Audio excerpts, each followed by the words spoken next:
Welcome to CAT 2025 QA Slot 2 analysis video.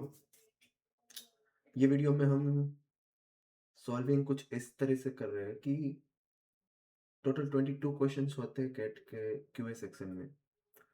तो वो question को एनालाइज करके मैंने 5 डिफिकल्टी लेवल में मैंने बांट दिया है। Easy, easy to moderate, moderate, moderate to hard and hard. और वो सबको मैंने असेंडिंग ऑर्डर में डाल दिया है, मतलब इजी से होते हुए हार्ड तक, है ना। तो इस ऑर्डर में हम सॉल्व करने का कोशिश करेंगे कि इजी इजी इजी क्वेश्चन कितने हैं, इजी टू मॉडरेट क्वेश्चन कितने हैं, मॉडरेट क्वेश्चन कितने हैं। ये 3 कैटेगरी ही हमने खाली छान के ऐसे बाहर निकाल ली। ये 3 कैटेगरी को हमने पहचान लिया और एग्जाम में ये 3 कैटेगरी के क्वेश्चन ही हमने किए, तब भी आपके 12 से 13 क्वेश्चन निकल रहे थे ये स्लॉट में, है ना।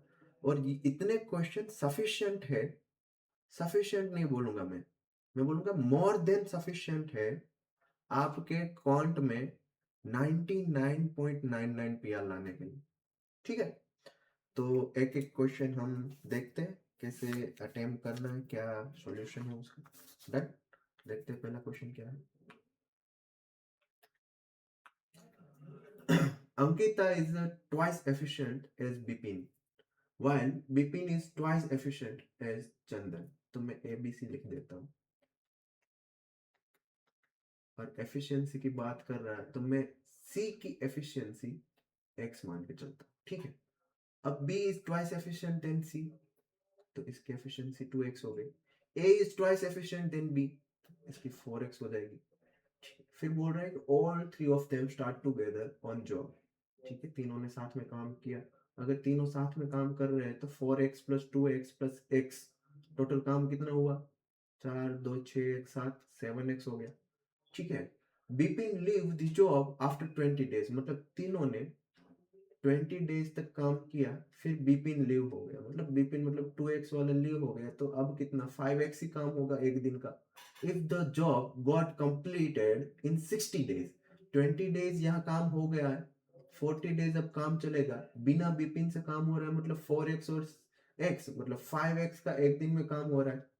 ठीक है, तो ये आ गया हमारा टोटल वर्क, है ना। टोटल वर्क कितना होगा? ये 200x, ये 140x, टोटल कितना हो गया? 340x। ये हो गया हमारा टोटल वर्क। पूछा है क्या? The number of days needed by Chandan to complete the job alone. एक दिन में चंदन x काम करता है ना, तो 340x टोटल वर्क है, तो टोटल कितना दिन लगेगा? 340 डेज। डन, ठीक है, आंसर क्या होगा आपका? 340। The average number of copies of book sold per day कितना है आपका? इज 60। ठीक है, per day by shopkeeper is 60 in initial 7 days, मतलब अगर इनिशियल 7 डेज की बात करूं मैं तो इसका एवरेज कितना होगा? 60। फिर क्या बोल रहा है? एंड 63 इन इनिशियल 8 डेज, ये 7 डेज का है। अगर 8 डेज की बात करें वो लोग, तो एवरेज कितना है? 63। मतलब 7 डेज तक अगर 60 एवरेज है तो टोटल बुक्स कितनी उसने सोल्ड की होगी? 420, है ना। और 8 डेज और उसका 63 एवरेज है, तो टोटल बुक कितनी सोल्ड की होगी उसने? करीबन करीबन कितना? 8 इंटू 63, 24, 504। ठीक है, तो ये दोनों का मैं डिफरेंस निकालो तो 8th डे पे कितने, 7 दिन में 420 हो गया है, 8वें दिन पे कुछ उसने सोल्ड किया होगा, इसलिए 504 आ रहा है ना। तो 8th डे पे कितना होगा? 84 बुक्स होगी, है ना। 504 माइनस 420, 84 बुक्स उसने 8th डे पे सोल्ड किया होगा। डन।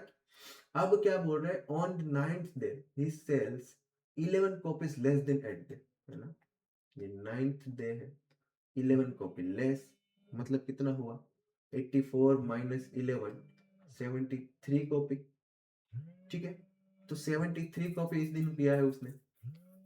फिर क्या बोल रहे हैं, the average number of coffee sold per day from second day to 9th day is 66, है ना, सेकेंड डे से 9th डे तक जो ये एवरेज है सेकेंड टू 9th वो 66 है, डन। तो ये 66 और कितने दिन है, 8 दिन है, तो ये टोटल कितना हो गया 66 इंटू 8, 528 बुक्स हो गई है ना, ये 528 बुक्स दो सेकेंड डे से 9th डे तक चल रहा है, ठीक है ना। और आगे क्या बोल रहे हैं, the number of coffees sold on the first day of the book launch is what, ठीक है चलो, 8 डे तक उसका कितना था 63 था, 63 इंटू 8 करूंगा, आंसर मेरा क्या आएगा 504, 504 में 73 में ऐड कर दूंगा तो 9th डे तक टोटल बुक कितनी सोल्ड हुई है वो मिल जाएगा मेरे को, वो कितना है 577, है ना, 504 प्लस 73 इज 577। अब 577 में से सेकंड डे से 9th डे तक जितनी सोल्ड हुई बुक है वो मैं निकाल दूं तो मेरे को फर्स्ट डे का बुक मिल जाएगा, सिंपल 577 माइनस 528, ये मेरे को आंसर देगा, ये आंसर क्या दे रहा है मेरे को 49, मतलब फर्स्ट डे से कितनी बुक सोल्ड हुई है 49 बुक्स, सिंपल, ठीक है आगे बढ़ते हैं। ये क्या बोल रहा है, sum of the digits of the number 625 की पावर 65 इंटू 128 की पावर 36, भारी नंबर है भाई, तो इसको मैं सोल्व करने का कोशिश करते हैं, कितना 625 मतलब क्या होगा 5 की पावर 4 की पावर 65 इंटू 128 मतलब क्या 2 की पावर 7, 2 की पावर 7 इंटू 36, डन। अब 4 इंटू 65 कर देंगे, कितना होगा 260, तो 5 की पावर 260 इंटू 2 की पावर 36 इंटू 7 कर देंगे, कितना होगा 259, 252, है ना, 7 इंटू 36 252। अब देखो यह क्या दिख रहा है कि आपको पता है कि 2 इंटू 5 मतलब 2 और 5 की एक पेयर आपको 10 देगा, है ना, 2 की पावर 2 इंटू 5 की पावर 2 वो आपको 100 देगा, है ना, मतलब 2 एंड 5 की दो पेयर आपको 100 देगा, है ना, तो यहाँ मैक्सिमम हम 2 और 5 की कितनी पेयर बना सकते हैं, कितनी 252 ही बना सकते हैं क्योंकि 2 की लोएस्ट पावर इज 252 ब्रो, है ना, तो 252 हम पेयर बनाए तो 5 की पावर 8 ये बच जाएगा, है ना, ये सब पेयर आपको क्या देगा डिजिट में 1 पीछे 252 जीरोस, एक पेयर होती तो 1 पीछे एक जीरो, दो पेयर होती तो एक पीछे दो जीरो, ये 252 पावर है तो 1 और पीछे कितने 252 जीरोस, है ना, और उसके आगे मल्टीप्लाई क्या होगा 5 की पावर 8, और 5 की power 8 is nothing but what 5 की पावर 4 इंटू 5 की पावर 4, और पीछे क्या है 252 जीरोस, ठीक है, डन। तो ये 5 की power 4 is nothing but 625 into 625, है ना, 625 का स्क्वायर है, 625 इंटू 625 इज व्हाट 390625, और पीछे 252 जीरोस, उसने पूछा है sum of digits, sum of digits क्या होगा 3 plus 9 12 plus 6 plus 2 8 plus 5 is what 13, 13 plus 12 is what 25, sum of digit क्या हो जाएगा आपका 25, ठीक है, आपका आंसर है 25। अगला क्वेश्चन देख लेते हैं, a certain amount of money was divided among Pinu, Meena, Rinu and Seema, lord नाम भी ऐसा है तो हम लिख देंगे P M R S। Pinu receive 20% of the total amount, total amount मान के चलो 100x है, तो पीनू को कितना मिला है 20x, Meena received 40% of the remaining amount. ये रिमेनिंग अमाउंट नहीं पड़ा तो आपका क्वेश्चन गलत है, आगे नहीं बढ़ सकते। तो 40% ऑफ रिमेनिंग 20x तो पीनू लेके चली गई, बचा कितना 80x। 80x का 40% कितना होता है 32x। मीना के पास कितना है 32x। If Seema received 20% less than Pinu, मतलब पीनू के पास अगर 100 होता तो सीमा के पास 20% लेस मतलब 80 होता, लेकिन सही में पीनू के पास 20x है तो सीमा के पास कितना होगा, मतलब मैं बोल क्या रहा हूँ 100 हो तो 80 होगा, 20x है तो कितना होगा, सीधा हम कर देंगे प्रोपोर्शन से 80 इंटू 20x डिवाइड बाय 100, तो ये कितना होगा 16x 16x। ठीक है, अब r के पास कितना होगा, टोटल अमाउंट तो 100x है हमको पता है, उसमें से 20x इसके पास, 32x इसके पास, 16x इसके पास, तो 16 प्लस 32 प्लस 20 मीन्स कितना 68। तो ये दोनों ये तीनों में बांट दिया, अब बचा कितना है 32x, है ना। तो r के पास कितना 32x होगा। पूछा क्या है the ratio of amount received by Pinu and Rina, मतलब पीनू के पास 20x है और उसका रेशियो रीना के पास 32x है, ये दोनों का रेशियो पूछा है। ये रेशियो निकालना आपके लिए कुछ बड़ी बात नहीं, आई नो, क्योंकि ऐसे क्वेश्चन तो आप ऐसे चुटकियों में करते हो। ये कहाँ x x कैंसिल कर दो, है ना, यहाँ से 4 का मल्टीपल है तो 4 इंटू 5 है ना 32, 8 इंटू 4 तो 5:4, 8 इंटू 4 मतलब 5:8 का रेशियो आ रहा है आपका, जो कि ऑप्शन सी है आपका, है ना, आंसर है 5:8। डन। अगला question, if m and n are integers such that m plus 2n into 2m plus n is equal to 27। ठीक है, आगे पूछा है then the maximum possible value of 2m minus 3n। अब ये क्वेश्चन मैंने इजी में रखा है तो काफी सारे बच्चे बोलेंगे ये इजी कैसे बना, हमने तो आधा घंटा ट्राई किया लेकिन हुआ ही नहीं, बट मेथड देखो कैसे बोला है। उसने बोला ये चीज को मैक्सिमम करना है तो अगर यहाँ माइनस वाला जो चीज है उसको हम मिनिमम करें और ये जो पॉजिटिव वाला चीज है उसको हम मैक्सिमम करें तो और वैल्यू हमारी मैक्सिमाइज हो जाएगी, वो आप मानते हो, हाँ, मानना पड़ेगा भाई, है ना। फिर ये जो चीज है जिसको मिनिमाइज करना है उसमें 3 इज कांस्टेंट, वेरिएबल क्या है n, तो n को मिनिमम करना है, वो हमारा गोल हो गया ना भाई। ठीक है, गोल डिसाइड हो तो क्वेश्चन आगे होता है, पहली चीज। ठीक है, तो n मिनिमाइज करना है, n मिनिमाइज करना है तो यहाँ दो चीज का मल्टीप्लिकेशन 27 है और वो इंटीजर है तो 27 में पेयर क्या बनेगी 27 इंटू 1 9 इंटू 3 ऐसी पेयर बनेगी। ठीक है, और n को मिनिमाइज करना है, देखो m ये वाले पार्ट में डोमिनेटिंग कौन है 2m है, क्योंकि m 2 बार आ रहा है n 1 बार आ रहा है, मतलब अगर n आपका मिनिमम है तो ये पूरा वैल्यू मैक्सिमम होना चाहिए, और यहाँ डोमिनेटिंग कौन है 2n है तो ये वैल्यू छोटा होना चाहिए, तो इसको हम छोटी वैल्यू से कंपेयर करेंगे इसको बड़ी वैल्यू से। देखो हिट एंड ट्रायल करने से 4 केस करने से आपको एक केस में आंसर तो मिलेगा, लेकिन हिट एंड ट्रायल में भी कौन सा केस नहीं लेना है वो सीख गए तो आपका टाइम बचेगा, वो टाइम आपका नेक्स्ट क्वेश्चन करने में जाएगा तो आपका अटेम्प्ट बढ़ेगा, है ना, ये सीखना है हमको। ठीक है, तो एज पर आवर लॉजिक हमारा लॉजिक बोल रहा है कि ये वाला चीज जो है उसको हम मिनिमम वैल्यू के साथ कंपेयर करेंगे, ये वाला चीज को हम मैक्सिमम वैल्यू के साथ कंपेयर करेंगे। मतलब अगर मैंने पहला केस लिया 27 इंटू 1 का तो m plus 2n is equal to 1 लेंगे और 2m plus n is equal to 27 लेंगे। डन। अब किसी एक को एलिमिनेट कर देते हैं, हाँ, किसको m को एलिमिनेट करते हैं तो 2m plus 4n is equal to 2, ये इक्वेशन 1 हो गया मेरा, ये इक्वेशन 2 है। इक्वेशन 2 में से इक्वेशन 1 में निकाल दो तो minus 3n is equal to 27 minus 2 is nothing but 25। पहली बात 25 is not a multiple of minus 3 और 3, तो ये वाला तो गलत ही होगा, आगे बढ़ जाना चाहिए। हाँ, सीधी बात। दूसरा लेते हैं,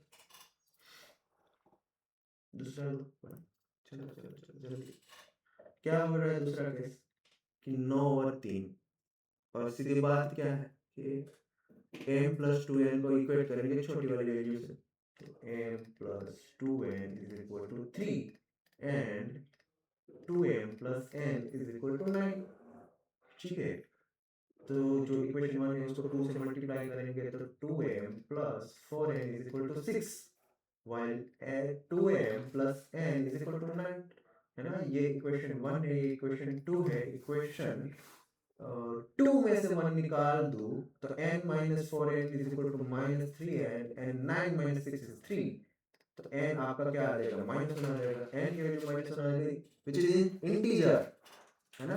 n इज -1 है तो इंटीजर है, तब ये -1 मैंने अगर पुट किया इक्वेशन 2 में, तो मेरा इक्वेशन क्या बन रहा है, -2 + n = 9, then n = 11, sorry m n की जगह पुट करना है ना, गलत किया गलत किया।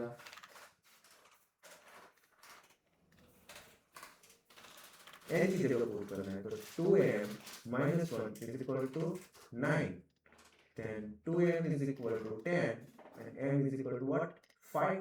तो मेरे को दो वैल्यू मिल गए, एक m = 5 मिला, है ना, and n = मिला। तो यहाँ अगर मैं पुट करूँ, इसका मैक्सिमम चाहिए ना भाई, आप यहाँ पुट करके फिर से 27 ला के आंसर मत दे देना। यहाँ m की वैल्यू 5 चाहिए, तो m की वैल्यू यहाँ मैंने 5 पुट किया, 5 × 2 is 10 minus 3, n की वैल्यू -1 है, तो ये टोटल कितना बना, माइनस माइनस प्लस 10 + 3 = 13। तो आपका आंसर क्या होगा, 13। ठीक है, आंसर आपका है 13। अगला question, the ratio of expense of Lakshmi and Meenakshi. तो expense of Lakshmi and Meenakshi are in the ratio of 2:3, तो मैं 2x 3x लिख देता हूँ भाई। The ratio of income of Lakshmi, 6, and expense of Meenakshi is 7। Meenakshi का एक्सपेंस उसने 3x बोला है और 7 भी बोल रहा है, क्या है, तो इसको मैं 6y बोल, और ये बोल रहा है कि वो 7y है, तो ये दोनों तो सेम ही होना चाहिए ना, तो मैं इसे लिखूँ 3x ही मेरा 7y है। ठीक है, तो x/y = 7/3, तो x की वैल्यू में 7 के और y की वैल्यू में 3 के लिख सकता हूँ, जनरल कोएफिशिएंट जनरल कांस्टेंट बनाने के लिए, है ना। तो x की जगह मैंने 7 के लिखा, तो ये क्या हो जाएगा, 7 × 2 14 के, x की जगह मैंने 7 के लिखा, तो ये क्या हो जाएगा, x × 7 के = 21 के, y की जगह मैंने 3 के लिखा, तो ये क्या हो जाएगा, 18 के। ठीक है, अब वो क्या बोल रहा है, इफ एक्सेस ऑफ इनकम और expense is saved by Lakshmi and Meenakshi, मतलब सेविंग भी है उसके पास, and the ratio of their saving, saving का रेशियो क्या है लक्ष्मी और मीनाक्षी का, 4 और 9। ठीक है, तो इनकम माइनस एक्सपेंस, मतलब अगर 18 के माइनस 14 के, है ना, अगर यही लो तो मेरा 4 सीधा आ रहा है आंसर, है ना। तो मतलब इसमें से ये मैं माइनस करूँ तो सीधा 9 आना चाहिए, तो ये 30 के माइनस 21 के = 9 के, वही होना चाहिए, इनकम माइनस एक्सपेंस = सेविंग। तो 18 के माइनस 14 के इज 4 के, है ना, 30 के माइनस 21 इज 9 के, रेशियो 4:9 का मैच हो रहा है। मतलब पूछा क्या, the ratio of there income, ratio of there income मतलब यही 18:30, यहाँ 6 कॉमन है तो 3:5, ये आपका रेशियो हो जाएगा, ये आपका आंसर है, ऑप्शन ए। ठीक है, आगे बढ़ते क्या बोल रहा है,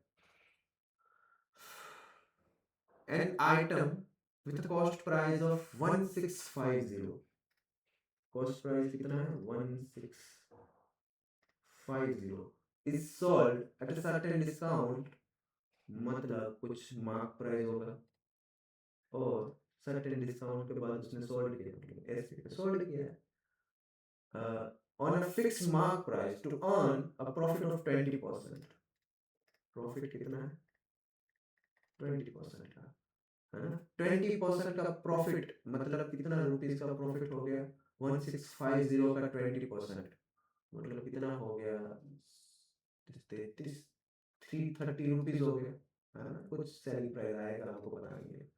if the discount was double, मतलब अभी 3% था, उससे वो 2D% हो गया, मतलब D% पे मान लो x रुपीस कम हो रहा है तो 2D% पे 2x रुपीस कम होगा ना भाई। The profit would have been rupees, मतलब प्रॉफिट कितना हो गया? 110 रुपया। ठीक है, अब प्रॉफिट कम, जितना डिस्काउंट दिया उतना प्रॉफिट कम हुआ। उसने बोला कि 50 रुपया कम देना, तो उसको 50 रुपये का घाटा हो रहा है, 50 रुपया उसको प्रॉफिट में से कम मिलेगा।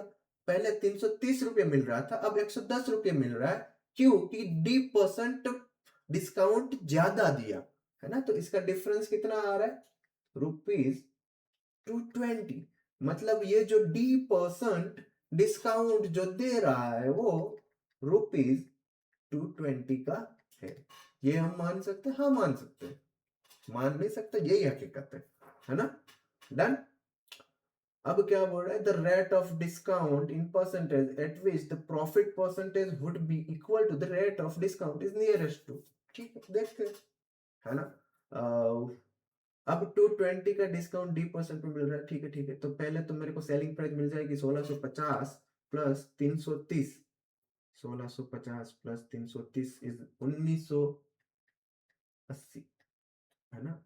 और उसमें से 220 रुपीस का उसने डिस्काउंट दिया है, मतलब 2200 रुपया यह उसका मार्क प्राइस होगा। आप सीधा भी यहां से कर सकते थे, हाँ? 330 प्लस 220 इज नथिंग बट 550। 1650 में 550 ऐड कर देते, सीधा 2200 आ जाता। थोड़ा ठीक है, चलता है ऐसा तो, है ना? तो अब 2200 रुपये पे उसने कुछ x डिस्काउंट दिया, x% का, और प्रॉफिट परसेंटेज भी इक्वल है। तो मतलब 1650 पे उसने मान लो x% प्रॉफिट कमाया। ठीक है, ये उसका पूरा सिचुएशन है। तो पहले तो 2200 डिवाइड बाई 1650 ना होगा, 2200 डिवाइड बाई 1650, 4/3 का रेशियो आ रहा है ये। तो 1 minus x by 100 is equal to 1 plus x by 100, और 3 यहाँ जाने तो 4 से करो तो ये 400 minus 4x is equal to 300 plus 3x, है ना? तो ये 7x इज इक्वल टू 100। तो x की वैल्यू कितनी आ गई? 7/100। और परसेंटेज में निकालना हो 7/100, सॉरी, x की वैल्यू कितनी आ गई? 100/7। तो परसेंटेज में निकालना हो तो x% is nothing but what? 14.27, है ना? 2428, सॉरी 14.28, है ना?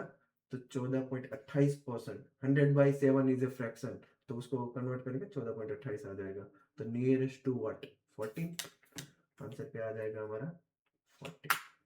Done. A loan of ₹1000 is fully repaid by 2 installment of ₹530 and ₹594। मतलब 1000 रुपीज का लोन है और 530 और 594 रुपये उसने रिपे किया है। Paid at the end of the first year and second year respectively. End of the first year and second year, मतलब पहले 1000 रुपया ले लिया उसने भाई ने, फिर जब साल खत्म हुआ तो 530 रुपया उसने दे दिया, फिर से एक साल खत्म हुआ तो 594 रुपये उसने दे के लोन उसकी खत्म कर दी। If the interest is compounded annually then the rate of interest is what? ठीक, अब 1000 रुपीज लिया था, एक साल गया है यहाँ, फिर 530 दिया, फिर से सेकंड ईयर गया, मतलब ये गैप कितने का है? एक साल का ही है ना? ये फर्स्ट ईयर है लेकिन गैप कितने का? एक ईयर का है। ठीक है, तो 1000 रुपये एक साल के बाद x% अगर इंटरेस्ट चल रहा है तो कितना देना बनेगा उसका? 1000 रुपया है, 1 प्लस एक्स डिवाइड बाई 100 इतना देना होगा end of the year, but दिया कितना 530। तो इतना रुपीज जो है वो बाकी रहा होगा। ये जो पैसा बाकी रहा है उस पे फिर से 1 प्लस एक्स बाय 100 चढ़ गया होगा, है ना। और एंड ऑफ द ईयर देना जो बनता है वो 594 दिया होगा, तभी लोन पूरा रीपे हुआ होगा। ठीक है, ये बना हमारा इक्वेशन। ठीक है, तो यहाँ हम क्या कर रहे हैं, इक्वेशन जो बन रहा है 100, ये मैं लिख रहा हूँ 1000, 100 plus x whole divide by 100 minus 530 और 100 plus x divide by 100 into 594। ठीक है, यहाँ 100 से ये कट गया तो यहाँ 10 बचा, तो 10 into 100 is 1000 plus 10x minus 530 into 100 plus x 59400। Done, 100 मैंने मल्टीप्लाई कर दिया। ठीक है, अब 1000 minus 530 is nothing but what 470। तो इसको मैं लिख सकता हूँ 10x प्लस 470। अब 10x प्लस 470 को 100 प्लस x से मल्टीप्लाई करना है, तो 10x into 100 1000x, 10x plus x 10x into x 10x square. ठीक है, 470 into 100 47000 plus 470x is equal to 59400। ठीक है, तो ये 10x स्क्वायर प्लस 1470x, है ना, ये बन जाएगा आपका 1470x प्लस प्लस नहीं, ये हो जाएगा माइनस, क्योंकि ये वाला बड़ा वैल्यू है, तो 594 माइनस 470, 594 माइनस 470 इज 124, 124 और 00, तो ऐसे पे ऐसे। ठीक है, अब 10 से मैं सेट 0 आ गया, 10 से मैं डिवाइड कर दूं तो x square plus 147 minus 1240 is equal to 0। ठीक है, ये हमारा क्वाड्रेटिक इक्वेशन बन गया। ठीक है, अब ये इक्वेशन को सोल्व करना है, सम आना चाहिए -147 एंड प्रोडक्ट होना चाहिए -1240।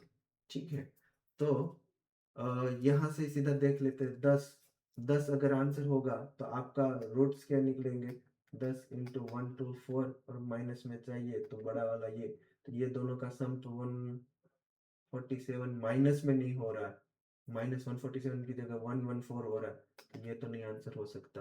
अगर 11 देखूं तो 1240 इज मल्टीपल ऑफ 11, इसलिए सीधा मैं 11 देखने की कोशिश कर रहा हूँ।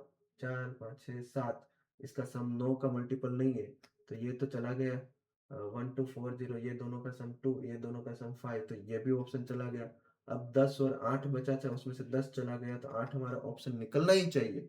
तो 8 से मैं अगर डिवाइड करूं तो 1240 divide by 8 is nothing but 155 into 8, है ना, 155 इंटू 8। अब मेरे को माइनस में चाहिए, तो बड़े वाले को माइनस कर दो, तो ये हो गया -115 प्लस 8, तो आंसर मेरा ये सम भी मेरा -147 आ रहा है, तो आंसर मेरा क्या हो जाएगा 8%। ठीक है, आंसर क्या है मेरा 8%। डन। ठीक है, अब ये लेंदी था, हमको पता है, क्वाड्रेटिक इक्वेशन बना, क्वाड्रेटिक को सोल्व किया, फिर निकला, बट एग्जाम में ऐसे नहीं करना है ना। एग्जाम में क्या करना है, ये इक्वेशन आपका 1 बन गया। ठीक है, इक्वेशन 1 बनते ही आपको यहाँ ऑप्शन पुट कर देने हैं। ये पहला मेथड हो गया। दूसरा मेथड, पाइक्सर मेथड क्या बोलता है, 530 से 594 गए, 64 का बढ़ा हुआ। अब ये r% ही बढ़ा है, मतलब 64 जो बढ़ना है वो r के मल्टीपल में बढ़ना है, 8 है, एक ही है 64 का फैक्टर 8। आंसर पुट करो, ऐसे ही करना होता है एग्जाम में। ठीक है, आगे बढ़ते हैं। क्या बोल रहा है, if log x square base 64, तो इसको मैं 64, देखो यहाँ 8 है, यहाँ 512 है, तो मैं बेस 8 कर देता हूँ पहले तो सबका, है ना। तो मैं 8 करूंगा तो ये क्या बनेगा, 8 की पावर 2, 8 की पावर 2 है, आगे जाएगी हाफ हो जाएगी, हाफ फिर से मैं यहाँ आर्ग्यूमेंट पे लाऊंगा तो एक्स स्क्वायर का स्क्वायर रूट, मतलब ये ऑल बन रहा है क्या, log x बेस 8। क्यों ऐसा बन रहा है, log 64 था, यहाँ एक्स स्क्वायर था, है ना, ये एक्स स्क्वायर मतलब पावर यहाँ 2 आ जाएगी, तो यहाँ x बन गया, 64 है तो 8 की पावर 2 है तो यहाँ 2 आ जाएगा, तो ये बना क्या, log 8x बना, वही लिखा है मैंने, प्लस यहाँ 8 है ना, पावर कितना है, हाफ, वो आगे आ जाएगा, हाफ log 8y बना, प्लस यहाँ 512 मतलब कितना है, 8 की पावर 3 आगे आ जाएगा, 1/3 बन जाएगा, 3 3 कट हो जाएगा, है ना। तो मैं इसको कैसे लिख सकता हूँ, log 8 y की पावर हाफ इंटू जेड, है ना, ये इंटू वाला है तो उसका मल्टीप्लीकेशन का प्रॉपर्टी लगा देते हैं, log 8x plus half log y base 8 plus, इसको लिखूंगा मैं क्या, log 8 y की power half plus log z base 8। ठीक है, अब यहाँ पावर ऊपर है तो यहाँ पावर जैसे आगे आ जाएगा, ठीक है, तो ये दोनों का मैं सम कर देता हूँ, log 8x plus log y plus log z base 8। ठीक है, ये प्लस वाला है, उल्ट ऐसे जैसे प्रॉपर्टी किया ऐसा उल्टा कर देते हैं ना, log x y z base 8 is equal to, बोला है 4, मतलब हमारे पास प्रॉपर्टी क्या बोलता है, प्रॉपर्टी बोलता है कि आर्ग्यूमेंट अगर मान लो कि b बेस a है इक्वल टू c है, तो a की power c is nothing but what, b, है ना, तो 8 की power 4 is nothing but what, x y z. पूछा है क्या, एक्स वाई जेड की minimum value, x plus y plus z की मिनिमम वैल्यू चाहिए, तो ये तीनों को इक्वेट में डिवाइड कर देना है ना, इक्वल पार्ट में डिवाइड करना है तीनों को, ठीक है। 8 की power 4 is nothing but what, 2 की power 12, x y z is 2 की पावर 12। अब तीनों को इक्वल में डिवाइड करना है तो x की पावर 4 इंटू एक्स की पावर 4 इंटू सॉरी 2 की पावर 4 इंटू 2 की पावर 4, इसको मैं एक्स वाई जेड मान सकता हूँ, तो x इज 2 की पावर 4, y इज 2 की पावर 4 एंड z इज 2 की पावर 4। इक्वल पार्ट में डिवाइड किया ना, तो 2 की पावर 4 इज नथिंग बट 16, तो 16 प्लस 16 प्लस 16, ये मिनिमम मिलेगा मेरे को, 3 इंटू 16 48, आपका आंसर होना चाहिए, ऑप्शन में भी है, आंसर भी है, ठीक है। अगला क्वेश्चन, अगला क्वेश्चन क्या बोल रहा है, in triangle ABC, in a triangle ABC, point D and E are on the side BC and AC, ठीक है, एक minute, respectively BE and AD intersect at point T such that AD ratio AT 4:3 and BE ratio BT are 5:4. Point F lies on AC such that DF is parallel to B, ठीक है, then BD ratio CD की तरफ, ठीक है, ठीक है, ठीक है, ये फिगर है कुछ, इसमें ये A है, ये B है, ये C है, ठीक है।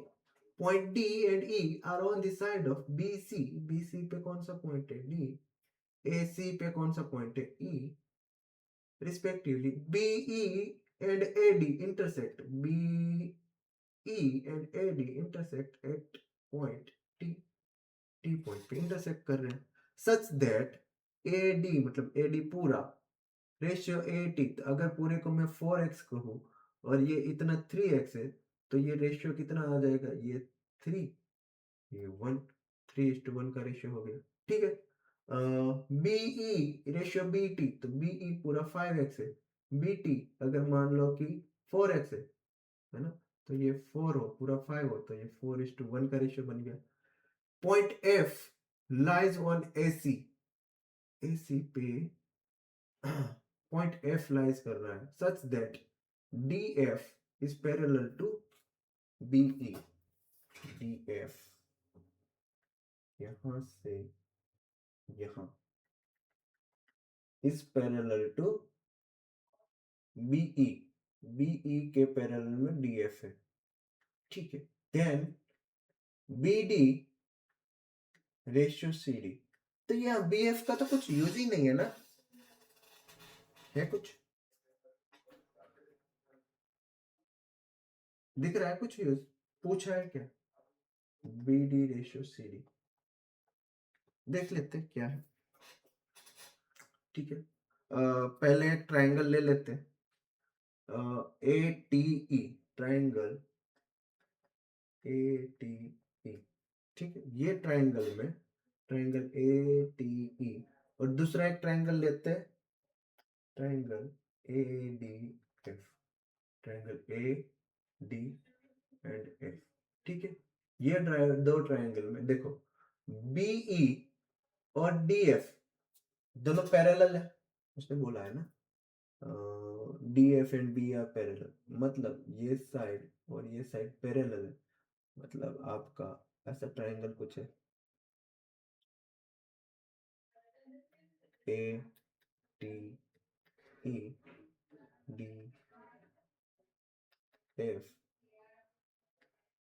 है ना, ये 1 हुआ, ठीक है, ये 3 है, यहाँ ये 1 है।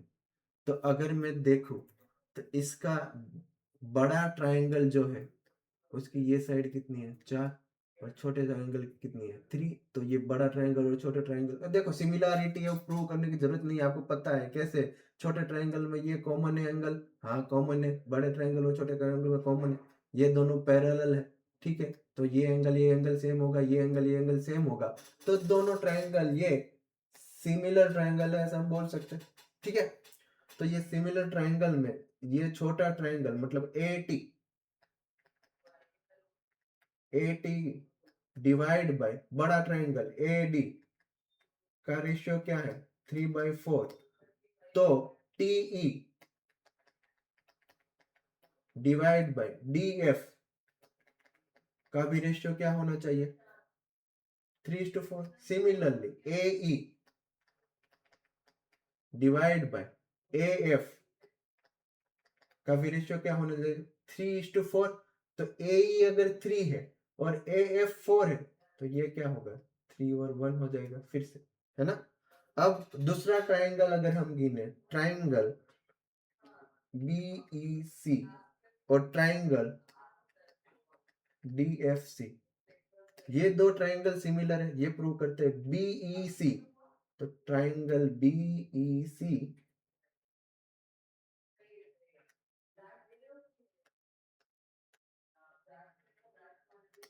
ठीक है, ट्राइंगल DFC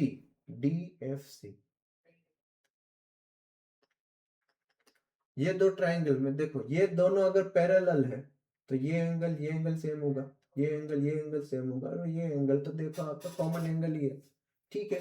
तो यहां हम देखें तो B और DF का ratio, similarly EC EC EC EC और छोटा ट्राइंगल FC का रेशियो,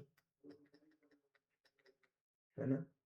बड़ा ट्राइंगल में BE और DF का रेशियो, बड़े ट्राइंगल में BE और DF का रेशियो सेम होगा किससे, छोटा ट्राइंगल में सॉरी बड़ा ट्राइंगल में BC डिवाइड बाय छोटा ट्राइंगल में DC के रेशियो, ठीक है। ये सिमिलरिटी लग रही है, ठीक है। इसमें से हमको क्या पता है कि B इज 5 while DF का हमको पता है कितना है, DF और T का रेशियो पता है, उसके अलावा कुछ पता नहीं है ना। हमको पता है BE divide by DF, BE divide by DF भी कितना है, T का पार्ट है यहाँ, T का रोल कर रहा है, हाँ कर रहा है, ठीक है। तो यहाँ मैं लेके चलो कि ये वाला पार्ट में लेके चलो, इतना हमको पता है, तो DF is equal to 3/4 sorry 4/3 t, ठीक है।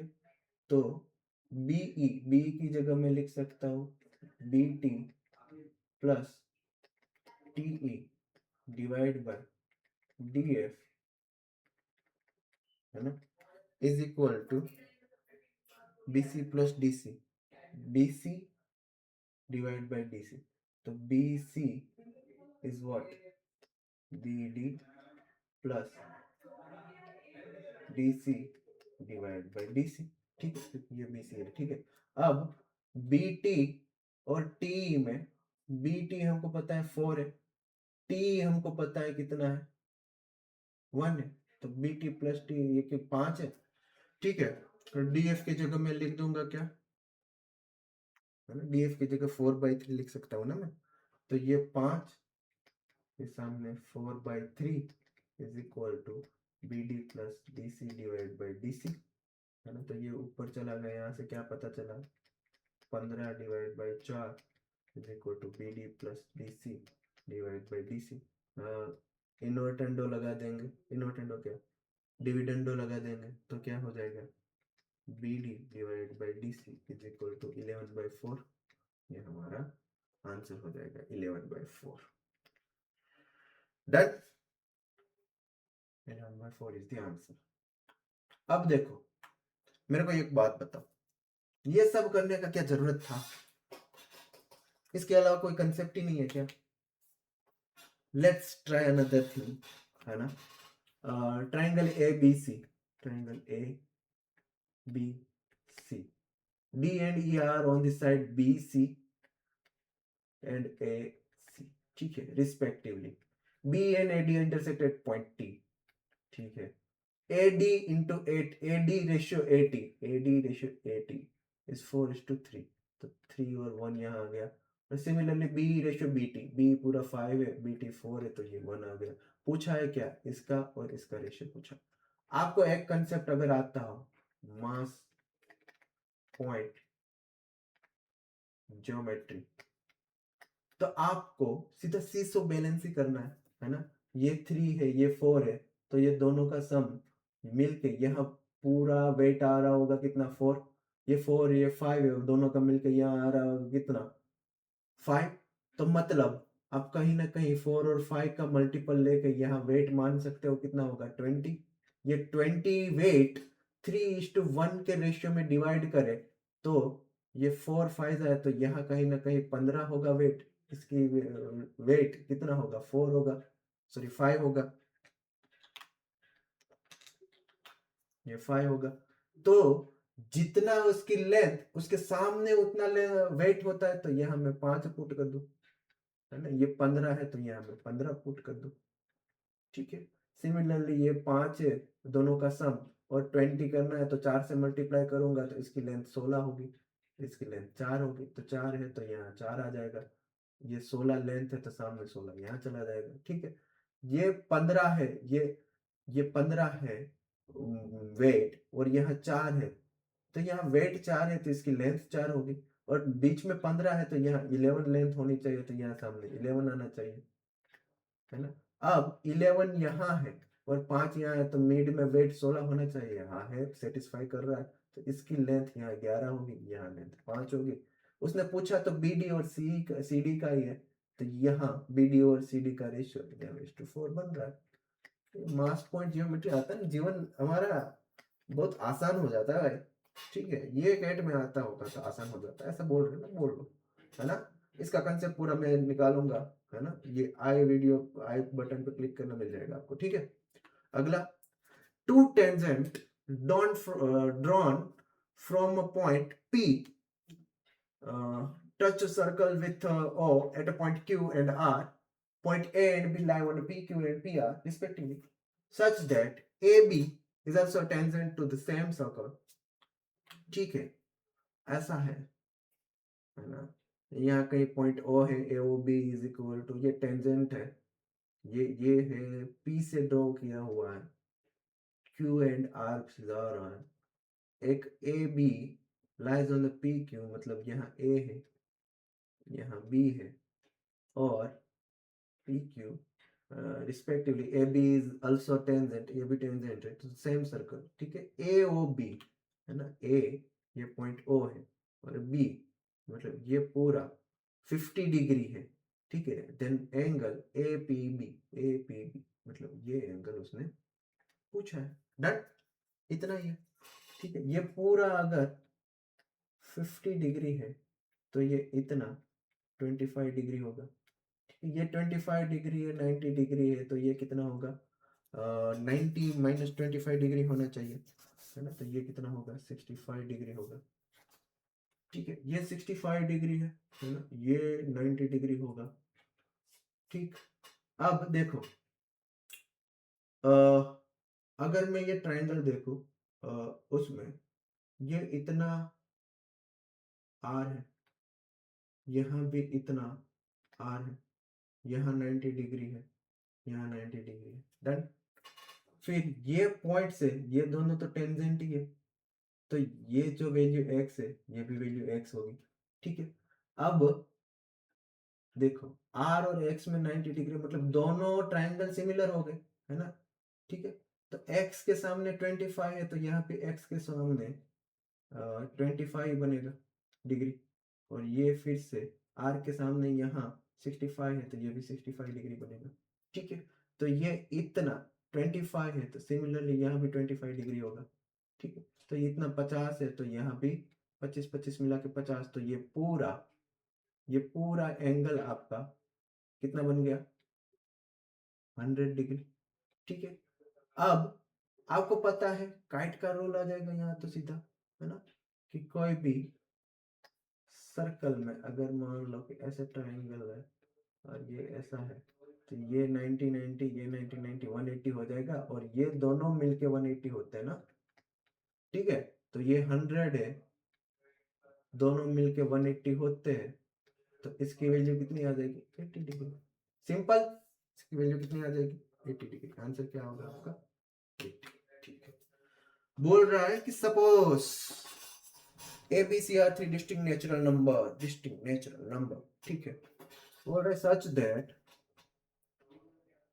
3AC is equal to 8 A plus B, smallest possible value of 3A plus 2B plus C, smallest possible value मतलब मिनिमम चाहिए, और ये सबको मिनिमम करना है तो इसको मिनिमम करना पड़ेगा, क्योंकि इसके साथ 3 से मल्टीप्लाई किया, ये बढ़ता है तो सीधा 3 3 3 ऐसे बढ़ता जाता है ना। एक वैल्यू एक ही बढ़ा 3 बन जाती है, यहाँ बी की वैल्यू 1 बढ़ा 2 ही बढ़ती है, सी की वैल्यू 1 बढ़ा 1 ही बढ़ती है, तो इस पे ज्यादा ध्यान रखेंगे, इसको मिनिमाइज करने का कोशिश करेंगे, ठीक है। ए सी बाय ए प्लस बी, इसको हम लिख सकते हैं क्या, 8/3 ऐसे लिख सकते हैं, ठीक है। अब a को मिनिमाइज करना है तो a की वैल्यू हम 1 ले सकते हैं, है ना। तो b की वैल्यू कितनी हो जाएगी, a की वैल्यू 1 ली, तो मैं ऐसे मान के चलता हूँ कि a मिनिमाइज करना है और डिस्टिंक्ट नेचुरल नंबर है तो a plus b is equal to 3 मान लेता हूँ, ac इज इक्वल टू 8 मान लेता हूँ, तो a इज इक्वल टू 1 है, तो b की वैल्यू कितनी आ जाएगी, a plus b is equal to 3, तो b a is equal to 1, then b is equal to 2, तो c की वैल्यू कितनी आ जाएगी, if a is 1 then AC is equal to, if AC is equal to 8 and A is 1 then C is equal to what, 8। एक case ये हो गया, अगर ये केस में यहाँ पुट करो तो क्या मिलेगा, 3 1 प्लस 2 2 प्लस C की जगह में क्या रख दूंगा, 8, ठीक है। तो ये क्या होगा, 3 2 2 4 प्लस 8, ये कितना आया, 15। अगर a की जगह अगर मैंने 2 पुट किया तो a is equal to 2, b is equal to 1 and a is 2, then c is what, c is equal to 4, ठीक है। 2 पुट किया तो 3 2 जा प्लस 2 1 जा प्लस 4, ये कितना आ जाएगा, 3 2 जा 6 2 1 जा 2 4, तो ये हो गया हमारा 12।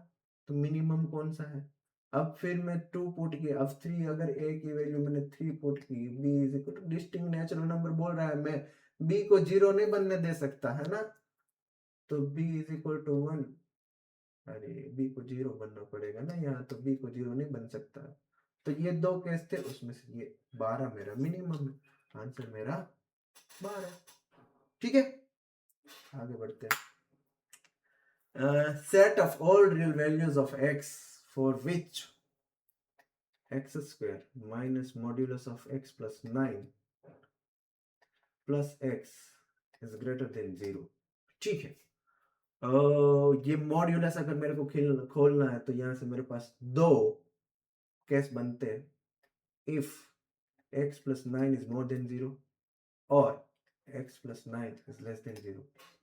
अगर x plus 9 is more than 0 means x is more than 9 and x plus 9 is less than 0 means x is less than 9, then ये वाले केस में more than or equal to 0 वाले केस में ये जो मॉड्यूलस है वो खुलेगा तो पॉजिटिव ही खुलेगा. तो क्या बोल रहा है, एक्स स्क्वायर पॉजिटिव ही खुल रहा है तो minus x minus 9 plus x is equal more than 0 ये बोल रहा है. तो x plus x minus x cancel, then x square minus 9 is more than 0. तो यहाँ से x minus 3 x plus 3 more than 0 number line पर रिप्रेजेंट करो तो एक माइनस 3 रूट है, एक प्लस 3 रूट है और उसको मोर देन मतलब पॉजिटिव वाला चाहिए तो प्लस माइनस प्लस. इसकी रेंज क्या बनेगी, माइनस इंफिनिटी से -3 यूनियन 3 से इंफिनिटी. अब पहले तो ये केस में x इज मोर देन 9 वो सेटिस्फाई हो रहा है तो नहीं हो रहा है मतलब एक ही रेंज आ सकती है x इज मोर देन 9 में x where x is more than 9 है ना. तो x इज मोर देन 9 में यहाँ एक ही वैल्यू सेटिस्फाई होगी 9 से इंफिनिटी है ना. ये हो जाएगा हमारा क्योंकि दोनों सेटिस्फाई साथ में होना चाहिए ना. तो यहाँ से रेंज क्या निकल रही है, 9 से इंफिनिटी निकल रही है. ठीक है. अगर ये बात करें हम x इज लेस देन 9 वाली तो वो माइनस को लेगा तो एक्स स्क्वायर हमने माइनस ही अच्छा हाँ माइनस को लेगा तो minus minus plus x plus 9 plus x ये मोर देन 0 होगा है ना. तो यहाँ इक्वेशन बना x square plus 2x plus 9 is more than 0. ठीक है. तो x square plus 2x plus 9 इसका अगर हम डिटर्मिनेंट निकाले तो determinant d is equal to b square. b is what 4, b is what 2 का square 4 minus 4 a is what 1 c is what 9 b square minus 4ac is what 4 minus 36 is gives you minus 32. Determinant negative आ रहा है मतलब इसके imaginary root हो गए. Imaginary root है मतलब ये x belong to real number पूरा है ना. तो अगर 9 से छोटा है तो रियल नंबर पूरा पे ये कर रहा है और 9 से बड़ा है तो 9 से इंफिनिटी तक जा रहा है. और तो रेंज में हम क्या करेंगे, ये दोनों का यूनियन लेंगे है ना. ये दोनों का अगर हम यूनियन ले रहे हैं x इज लेस देन 9 बोला है, सॉरी ये गलती किया ये हमने x लेस देन 9 वाला पहले लिया है ना. तो यहाँ ये क्या बोल रहे हैं माइनस इंफिनिटी से 9 तक है ना. सॉरी -9 तक, माइनस इंफिनिटी से -9 तक और ये -9 से बड़ा है यार, पूरा गलती हो गया ना. ये -9 से बड़ा है तो मतलब क्या होगा माइनस इंफिनिटी से -9 तक ही जाएगा यूनियन 9 से. ये वाला केस जो है -9 से बड़ा वाला तो ये है -9 से बड़ा मतलब -9 से पहले तो जाएगा -3 तक यूनियन -9 से बड़ा मतलब 3 से इंफिनिटी. ये वाला केस आएगा. ठीक है इस केस में. और ये बोल रहा है कि -9 से छोटा तो माइनस इंफिनिटी टू -9 ये उसकी रेंज बन जाएगी. ठीक है माइनस इंफिनिटी टू -9 और ये दोनों का अगर मैं यूनियन करूं तो क्या बनेगा माइनस इंफिनिटी से -9 यूनियन माइनस इंफिनिटी से -3 यूनियन 3 टू इंफिनिटी. ठीक है डन. तो ये मेरी पूरी वैल्यू की सेट बन गया. ये क्या बोल रहे हैं माइनस इंफिनिटी से -3 एंड 3 टू इंफिनिटी. राइट.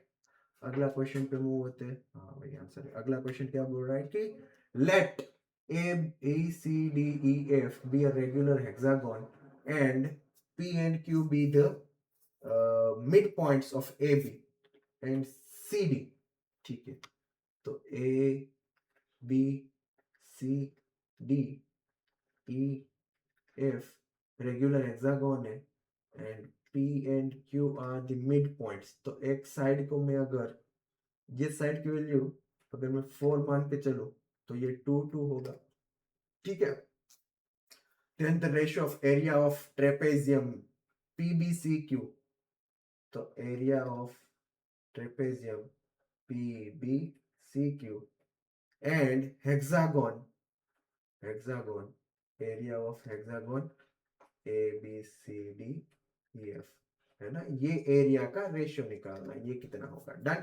अगर वैल्यू मैंने एक साइड का वैल्यू मैंने 4 लिया तो ये मिड पॉइंट है तो ये 2 2 हो जाएगा, ठीक है। एक में अगर परपेंडिकुलर ड्रॉ कर दूं यहाँ पे, है ना, ये परपेंडिकुलर अगर मैंने ड्रॉ कर दिया तो देखो पहले बात ये 90 है, ये भी 90 होगा, ठीक है।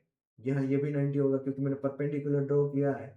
ये लाइन और ये लाइन परपेंडिकुलर है और ये लाइन और ये लाइन पैरेलल है, तो यहाँ 90 है। तो पूरा हेक्सागोन में एक एंगल कितना 120 का होता है, तो ये वैल्यू कितनी हो जाएगी 30 डिग्री। तो ये कितना हो जाएगा 60 डिग्री। हमको 30 60 90 का रूल पता है।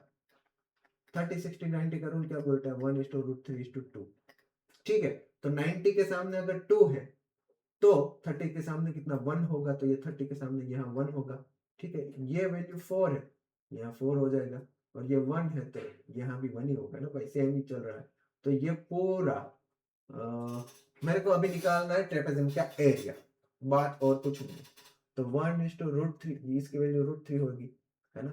तो ये एक ट्राइंगल का एरिया क्या होगा, राइट एंगल ट्राइंगल है ना, राइट एंगल ट्राइंगल का एरिया क्या होगा, एरिया ऑफ ट्राइंगल, इसके में ओ लिखूं, triangle POB which is right angle triangle, है ना। तो क्या होगा half into PO into OB, base into height, half into PO की वैल्यू कितनी है 1, OB की वैल्यू कितनी है √3, तो इसकी वैल्यू कितनी आएगी √3/2। तो ये ट्राइंगल की एरिया की वैल्यू कितनी आएगी √3/2। सामने इसकी भी वैल्यू कितनी √3/2 ही आएगी ना, दोनों सेम ही ट्राइंगल बनेंगे। और ये यहाँ कोई एक रेक्टेंगल है जिसका एक साइड √3 है, एक साइड 4√3 है, सॉरी 4 है। तो इसका भी वैल्यू कितना आ जाएगा 4√3, है ना। इसका 4√3 एरिया आएगा, है ना। एरिया ऑफ रेक्टेंगल OBC, इसको मैं क्यू बोल दूं, क्यू ऑलरेडी आके दिखा, हाँ क्यू दे दिया, तो इसको के बोल दो। CK is what 4√3। तो पूरे ट्रेपेजियम का एरिया क्या होगा, area of trapezium PBCQ is nothing but 3√2 का 2 टाइम्स, तो वो √3 प्लस 4√3 इज इक्वल टू 5√3, ये उसका एरिया होगा। एरिया ऑफ हेक्सागोन कैसे निकालेंगे, मान लो यहाँ उसका सेंट्रल पॉइंट है और ये सेंट्रल पॉइंट पे अगर मैं इसके डायगोनल ज्वाइन करूं तो यहाँ एक इक्विलेटरल ट्राइंगल बनता है। ऐसे 6 इक्विलेटरल ट्राइंगल होते हैं, ये 4 उसकी साइड है, तो एक इक्विलेटरल ट्राइंगल का एरिया √3/4 ऐसे एक ऐसे 6 इक्विलेटरल ट्राइंगल होते हैं, तो इंटू 6 कर दो तो एरिया ऑफ हेक्सागोन हो जाएगा ये, है ना। एरिया ऑफ हेक्सागोन हो जाएगा ये। तो √3/4 इंटू ए की वैल्यू कितनी 4, तो ये 4 इंटू 4 इंटू 6, तो ये 4 से 4 कैंसिल हो जाएगा, ये 24√3, ये उसका एरिया आ गया, एरिया ऑफ हेक्सागोन, ठीक है। अब उसने बोला ये दोनों का रेशियो कितना होगा 5√3 डिवाइड बाय 24√3 कैंसिल, 5:24, है ना। ऑप्शन ए 5:24, ठीक है। अगला क्या बोल रहे हैं, a mixture of coffee and cocoa 60% of which is coffee, मतलब ये मिक्सचर में 60% कॉफी है, पहले मिक्सचर में 60% कॉफी तो कोकोआ कितना होगा? बचा कुछ कोकोआ ही होगा ना भाई, 84% कोकोआ। इसका वैल्यू कितना है? 240 रुपीज पर केजी। ठीक है। अब दूसरा चीज जो है, another mixture of coffee and cocoa, जिसमें कॉफी कितना 36% है ना, तो कोकोआ कितना होगा? Cocoa is what? बोलो बोलो, 74%। ठीक है। उसकी वैल्यू कितनी है? 320 रुपीज पर केजी। ठीक है। If new mixture of coffee and cocoa cost 376 rupees per kg, then the quantity in kg of coffee in 10 kg of new mixture is what? ठीक, ये क्वेश्चन करते हैं। ठीक, अब मान के चलता हूं कि मैं 100 kg ऑफ न्यू मिक्सचर ले रहा हूं। 100 kg है ना, 100 kg लो या फिर 1 kg ले लो ना। तो 1 kg में कॉफी कितना है? 0.16 है ना। ये कॉफी का मैं अगर पर केजी प्राइस x गिन के चलो, एंड कोकोआ का मैं पर केजी प्राइस y गिन के चलो, तो 0.84 y, ये दोनों मिला के 240 बनाएगा, है ना। ठीक है, पर केजी का। वैसे ही सिमिलरली मैं 0.36x प्लस 0.74y 320 बोलूंगा। ठीक है। इसमें से किसी एक को मैं एलिमिनेट कर दूं। पहले तो देखो, ये 2 का मल्टीपल है ना, ये पूरा 4 का मल्टीपल है, तो यहाँ से मैं 4 निकाल दूं तो ये 0.4x plus 0.21y is equal to 60, है ना। अब 36 यहाँ 9 से मल्टीप्लाई करूंगा तो सीधा 36 बन जाएगा ना। तो 0.36 में क्या कर रहा हूँ, इसको मल्टीप्लाई कर रहा हूँ 9 से, तो 36 है ना। तो 9 से मैंने मल्टीप्लाई किया, 9 से किया, ठीक है। 3.6 बनना चाहिए। 9 से मतलब 0.9 से कर रहा हूँ मैं मल्टीप्लाई। ठीक है, 0.9 से मल्टीप्लाई किया। 36x प्लस 1.189 होगा ना। 0.189 y is equal to 54 rupees. ठीक है, ये इक्वेशन 1 मिल गया। इक्वेशन 2 है, इक्वेशन 2 में से 1 निकाल दो मैं अगर, है ना। इक्वेशन 2 में से 1 निकाल दो, तो मैंने 4 से डिवाइड किया था। सही किया ना मैंने सब कुछ? कैलकुलेशन देखो ना एक बार।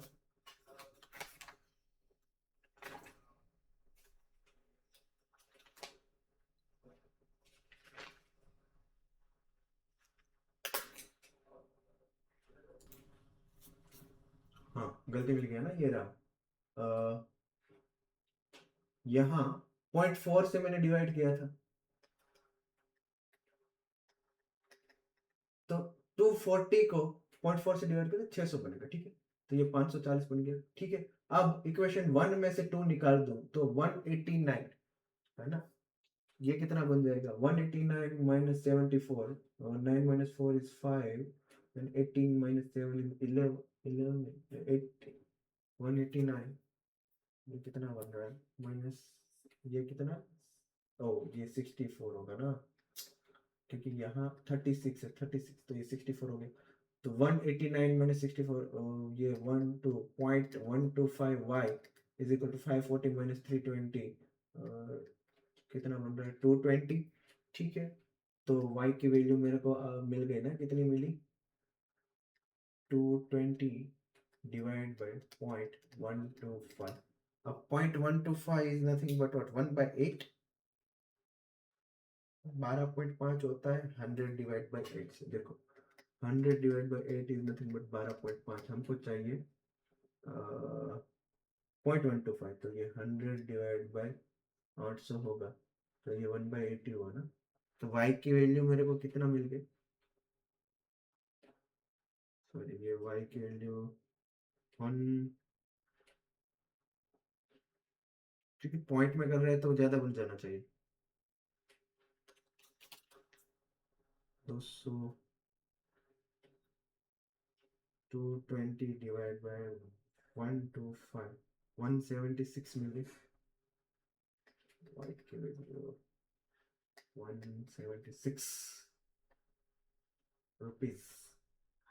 220 divided by 0.125. 170 0.125. 1760. ठीक है, 8 बना, ठीक है। तो ये मिल गया, डन। फिर बोल रहे अगर मैं ये y की वैल्यू कहीं पे पुट कर दो, चलो कहीं पे पुट कर दो y की वैल्यू, और यहाँ कर देता हूँ, तो 0.36x plus 0.64 into 1760 is equal to 320। तो 1760 इंटू 0.64 किया, एक मिनट, ये क्या कर क्या रहा है, कहाँ गलती हो रहा है। 240 डिवाइड बाय 0.4 इस 600, हाँ 600 है। एंड ये 1 kg का प्राइस, पर kg प्राइस 320, ये भी सही है ना। अगर मैंने 176 220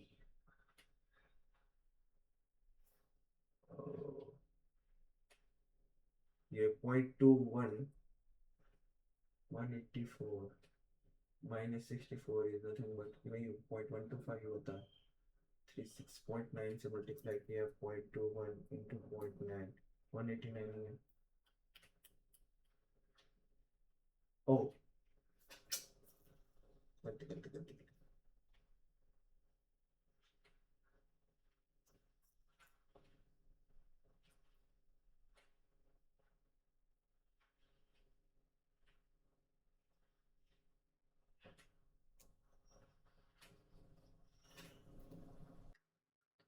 डन।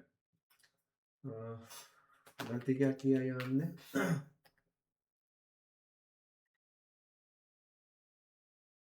0.84 डिवाइड बाय 0.4 करोगे तो ये 2.1 बनेगा ना। 2.1 इंटू 9 कर दोगे 0.9 1.89 बनेगा, 1.89। ठीक है, डन। अब इक्वेशन 1 में से इक्वेशन 2 निकालोगे तो ये बनेगा आपका 1.25y, ये 1.25y, तो ये आ जाएगा आपका y इज इक्वल टू 176। ठीक है, यहाँ 176 रखा तो 176 इंटू 0.64 का बन जाएगा कितना, 112.64 इज इक्वल टू 320, और ये है कितना 0.36x। तो x की वैल्यू निकालनी है तो इसमें 320 निकाल दो। 320 minus 112.64 is what, 207.36 divide by 36.36 करो तो x की वैल्यू कितनी आ जाएगी, 576 रुपीज आ जाएगा। ठीक है, ये 576 रुपीज पर केजी है x की वैल्यू। अब बोल रहा है कि new mixture of coffee and cocoa cost is 376 per kg, then the quantity of coffee. ठीक है ठीक है ठीक है, 10 केजी में कितना होगा वही पूछा है ना। मान लो पर केजी, तो यहाँ यहाँ लिख लेता हूँ। मान लो कि x की क्वांटिटी कितना परसेंट पता नहीं हमको, है ना। तो मैं मान के चलता हूँ कि अगर वो 100 में से परसेंटेज में मैं निकाल रहा हूँ, मान लो कि p% क्वांटिटी है 100% में, है ना, और उसका प्राइस कितना है 576 प्लस, तो वो 100 माइनस समथिंग होगा। ठीक है, तो वो कितना होगा 100 माइनस p%, 176 रुपीज है y का वैल्यू, है ना। परसेंट है तो ये डिवाइड बाय 100 करना पड़ेगा यहाँ फ्रैक्शन में लाने के लिए, और वो आपका कितना बन रहा है 376 बन रहा है, डन। तो यहाँ से मेरे को क्या पता चला, 576 p plus 17600 minus 176 p is equal to 37600, done. ये 176 p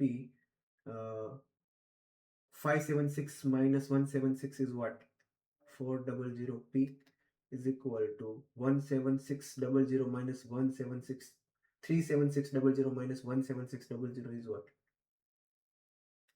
इतना। तो p की वैल्यू कितनी आ गई? p की वैल्यू कितनी आ गई? 100 डिवाइड बाई 2, 50 आ गई p की वैल्यू। 50%, इसमें 50% कॉफी होगी, उतना प्रूव हुआ। तो 10 kg मिक्सचर है, उसमें कॉफी कितना होगा? 50% मतलब 5 kg। तो 5 kg इज योर आंसर। ठीक है, अगला क्वेश्चन क्या बोले? A B C D are integer such that their sum कितना है? 46 A plus B plus C plus D integer, और 46 उसका सम है। then the minimum possible value of a minus b का whole square plus a minus c का whole square plus a minus d का whole square is what? ये minimum possible value आपको निकालनी है। ठीक है, देखो, इसको am gm से भी कर सकते हो। ठीक है, बट जब मिनिमम पूछा है तो हमको ये पता है कि मिनिमम पॉसिबल वैल्यू तब आती है जब ये सब आसपास हो, है ना। तो डिवाइड बाय अगर मैं 4 कर दूं तो इसकी वैल्यू 11.5 11.5 11.5 11.5 आएगी, है ना।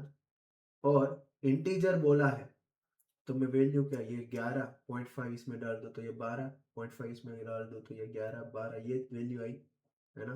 तो ए बी सी डी की ये रिस्पेक्टिव वैल्यू ले लो तो a माइनस बी मतलब 11 माइनस 12 माइनस 1 का square 1 plus a minus c 11 minus 11 0 plus a minus d मतलब 11 माइनस 12 माइनस 1 का स्क्वायर 1। तो इसकी मिनिमम वैल्यू कितनी आ गई? 2। तो ये आपका आंसर हो जाएगा 2। ठीक है, अगला क्वेश्चन क्या बोल रहा है?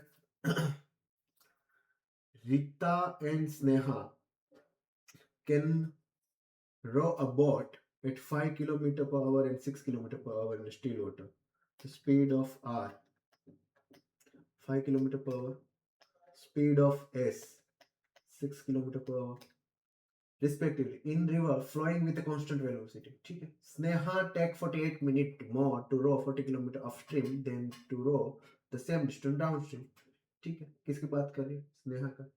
तो अपस्ट्रीम और डाउनस्ट्रीम में जो उसको टाइम डिफरेंस लग रहा है वो 48 मिनट है। ठीक है, स्नेहा की बात करें, अगर मैं स्पीड ऑफ करंट को मैं x मानता हूँ तो स्नेहा के लिए, स्नेहा के पर्टिकुलर केस में 14 किलोमीटर हो गई, 14 किलोमीटर आई तो 14 किलोमीटर अगर वो अपस्ट्रीम में जाती या फिर डाउन स्ट्रीम में जाती, पहले मैं डाउन स्ट्रीम का लेता हूँ, डाउन स्ट्रीम का ज्यादा होता है ना टाइम, कम टाइम होता है, तो मैं अप स्ट्रीम का लेता हूँ क्योंकि अप स्ट्रीम में क्या होता है, नदी आ रही है हम ऊपर चढ़ रहे हैं, मतलब क्या हुआ, हमारी स्पीड कम हो रही है, मतलब 6 किलोमीटर उसकी है, उसमें से जो रिवर का फ्लो है वो कम, वो उसका स्पीड कम कर रहा है। ये जो टाइम है वो ये ज्यादा टाइम लगा, उसमें से अगर मैं 14 डिवाइड बाई ये डाउन स्ट्रीम का मैं टाइम हटा दूं तो मेरे को 48 मिनट को मैं आवर में ला दूं, 48 डिवाइड बाई 60 इतना लगा है मेरे को, है ना।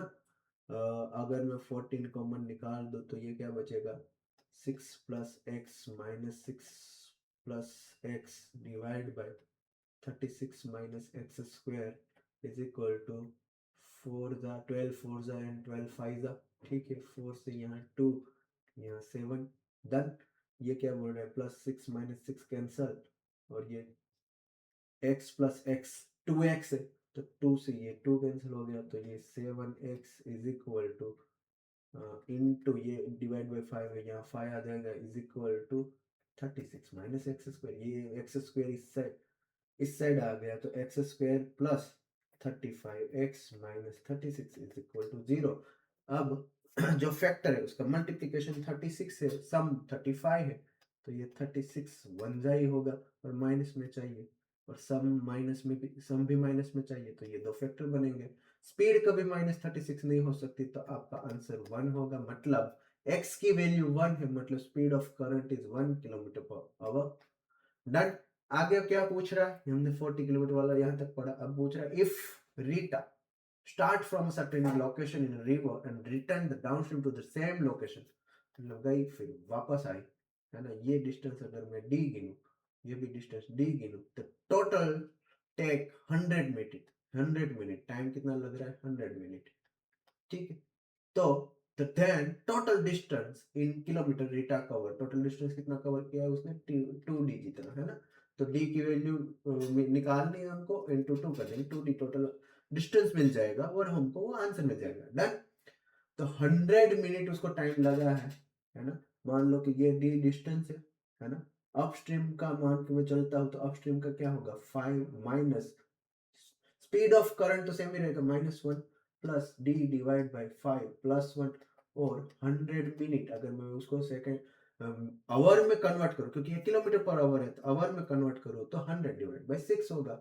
0 से 0 यहाँ कैंसिल कर दो ये d कॉमन ले लो तो ये क्या है 4 है ये क्या है 6 है तो 6 प्लस 4 यहाँ 10 बन जाएगा डिवाइड बाय 6 इंटू 4 24 हो जाएगा is equal to 10 divide by 6 10 से 10 कैंसिल हो गया 6 4 तो d is equal to what 4 kilometre d की वैल्यू 4 किलोमीटर है तो आने जाने दोनों का मिला के 2 इंटू 4 8 किलोमीटर उसने टोटल डिस्टेंस कवर किया है तो आंसर हमारा क्या होगा 8 किलोमीटर डन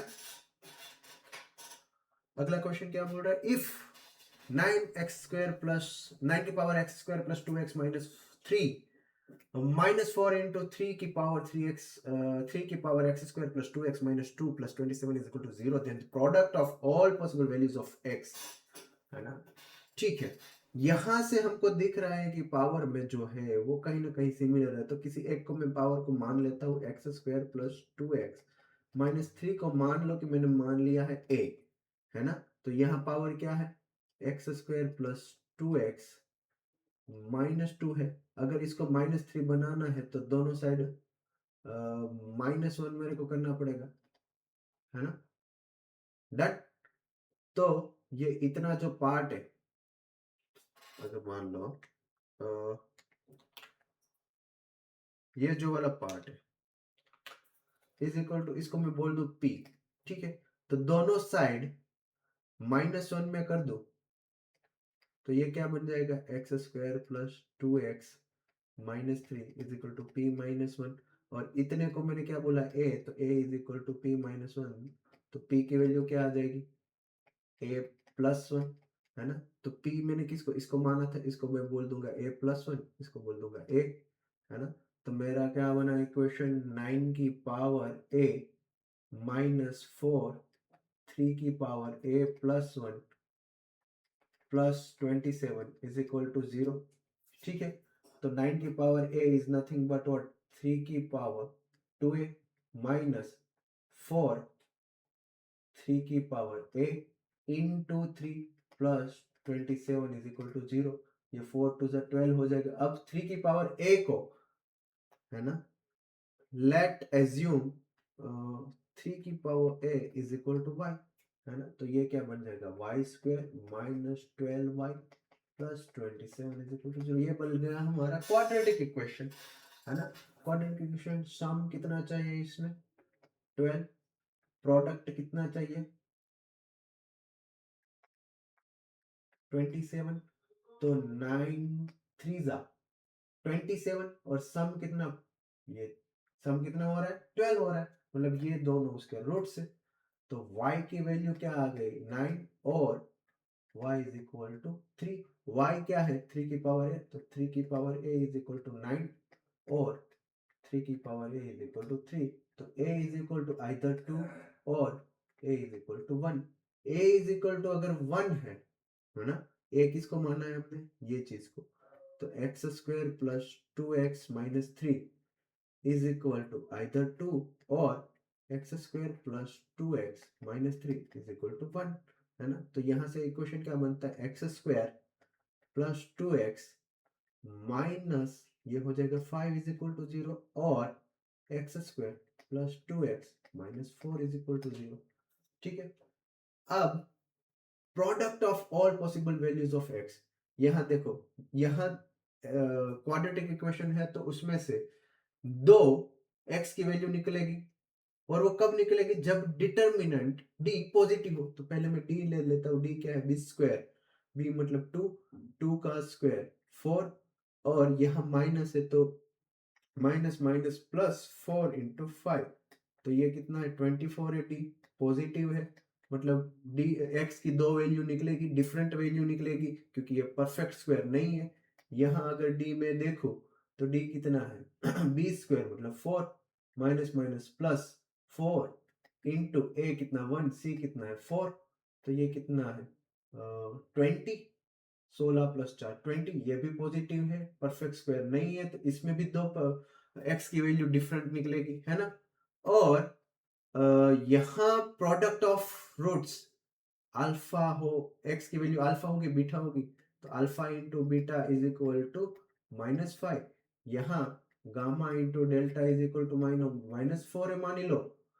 तो उसने पूछा है प्रोडक्ट ऑफ ऑल वैल्यू, मतलब alpha into beta into gamma into delta कितना होगा, -5 इंटू -4 इज इक्वल टू 20, तो कितना आंसर आ जाएगा हमारा 20। डन। अगला क्वेश्चन क्या बोल रहा है, let a be the nth term of decreasing infinite geometric progression, or a1 plus a2 plus a3 is equal to 52। अगर ये ज्योमेट्रिक प्रोग्रेशन में है तो r से उसका वैल्यू बढ़ता या घटता जाएगा, लेकिन डिक्रीजिंग लिखा है तो r से घटता जाएगा, है ना, r डिवाइड बाय r करते जाएंगे हम, ठीक है। और अगर मान लो कि into r common ratio r है, उसकी वैल्यू लेस देन 1 होनी चाहिए, ठीक है, कॉमन रेशियो की वैल्यू। डन। और क्या बोल रहा है कि ये बोल दिया, फिर बोल रहा है कि a1 a2 plus a2 a3 plus a3 a1 is equal to 624, है ना। और sum of this geometric progression is what, अब इनफाइनाइट है, डिक्रीजिंग है, तो सम कितना होता है, S N is equal to A 1 minus R, तो हमको ए भी निकालना है आर भी निकालना है, क्योंकि ये दोनों की वैल्यू की यहाँ जरूरत पड़ेगा, है ना। लेट से मैं मान लेता हूं कि यहाँ कॉमन रेशियो आर, डन, ठीक है, तो ये ऐसे चलेगा a1 मैं है ना a2 से स्टार्ट करना चाहता हूँ, अगर पहला दूसरा तीसरा चौथा, तो मैं दूसरा टर्म a2 मानता हूँ, तो पहला टर्म a2 बाय आर होगा, है ना, तीसरा टर्म a2 आर होगा, क्यों, क्योंकि ये आगे जाके कट सकता है ना, तीसरा चौथा टर्म a2 आर स्क्वायर होगा, है ना, ऐसे। तो यहाँ मैं क्या लिखूंगा, a2 by r plus a2 plus a2r is equal to 52, done. और यहाँ क्या लिखूंगा,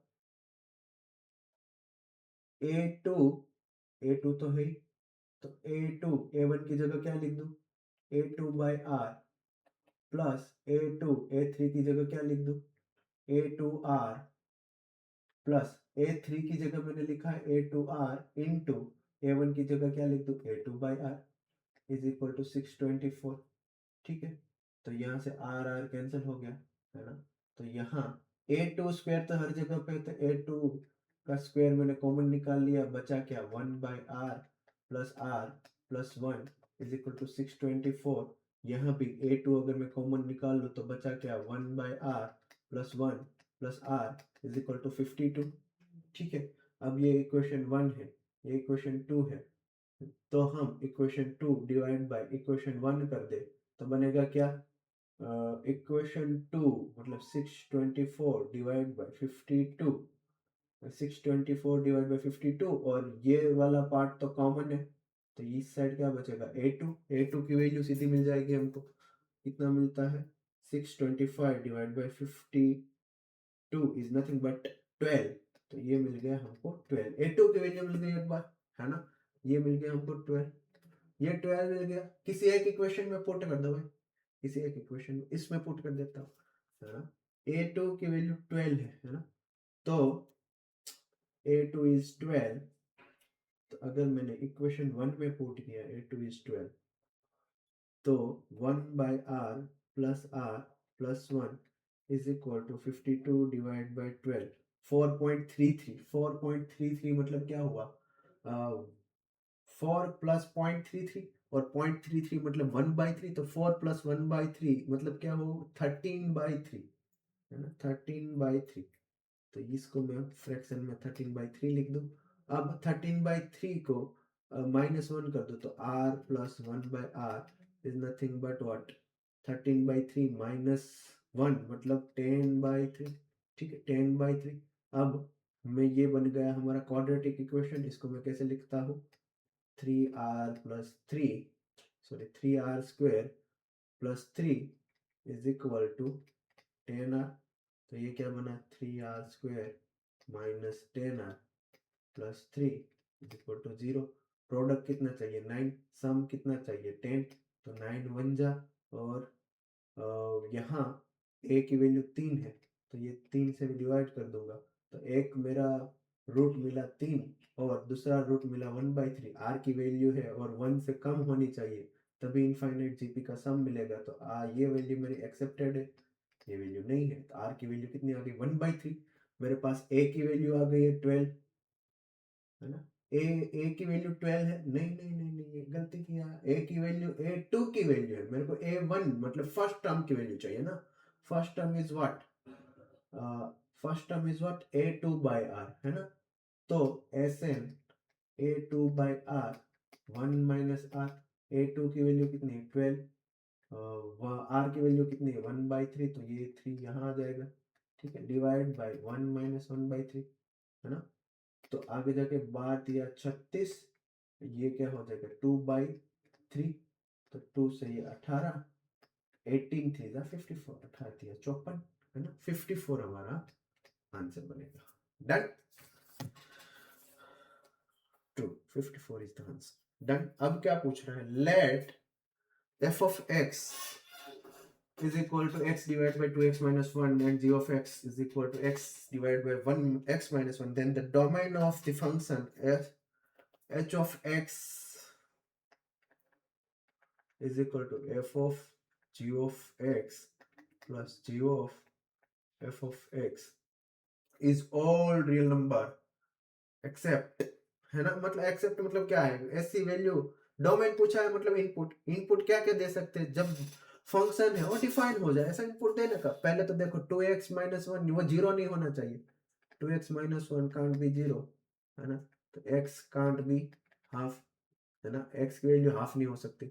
ये भी जीरो नहीं होना चाहिए x minus 1 can't be zero, है ना। तो x 1 नहीं हो सकता, है ना। अब उसने पूछा है इसकी वैल्यू, तो इसके लिए हमको पहले तो f of g of x निकालना पड़ेगा, है ना। तो f of g of x क्या होता है, तो x की जगह पहले तो हम g of x रख देते हैं। x की जगह रखा तो x divide by x minus 1 divide by 2 x divide by x minus 1 is equal to क्या बनेगा ये x, और ये क्या है 2x माइनस x प्लस 1।